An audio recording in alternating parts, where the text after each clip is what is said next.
Hello everyone. We are in week 4 of our stay-at-home order. The first 3 weeks, everyone, myself included, was still in shock.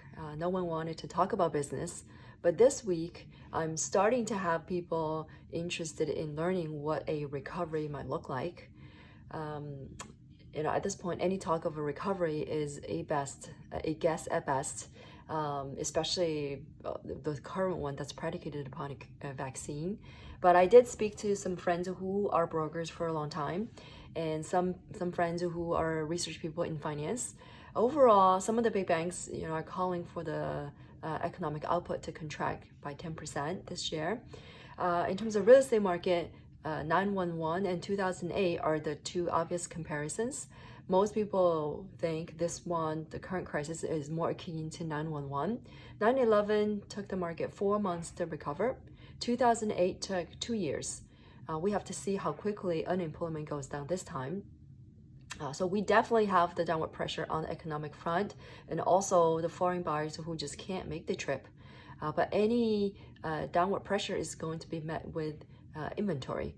Inventory stood at 9.5 months in February, and in October last year, this number peaked at 11 months. From October to February, we saw real estate market stabilize, transaction volume increase, and inventory go down. And then, crisis hit. Since mid-March, 1,000 listings have come off the market. And first week of April, we saw something like 70 new listings. While usually April has 2,000 listings just in Manhattan. So it's true, now is a good time to be the opportunistic buyer. There are large discounts, but they exist mostly in new construction, where developers have a timeline. In terms of resale, this is New York. When times are bad, people don't sell. And this is why in 2008, our market went down 25%, and nationally, this number was 50. Now let's talk about the rental market quickly.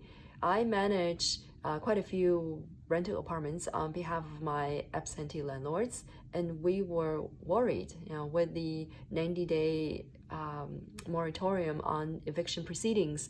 We were worried this was going to be a free pass, but luckily, for which I count my blessings really every day, all our tenants paid April rent.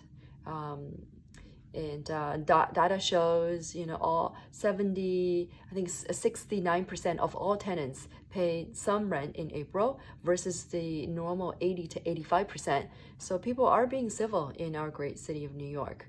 Now on the commercial side, the retail and the office tenants are having much more trouble. Starbucks paid rent, Equinox didn't pay in some of the locations. And offices, after this whole thing, while a lot of small to medium companies get more comfortable and workers get comfortable with working remotely, there are going to be permanent changes stemming from this crisis. I wake up in the middle of the night these days worrying about the changes my business will encounter. But I think the only solution is to adapt and press on. See you next time.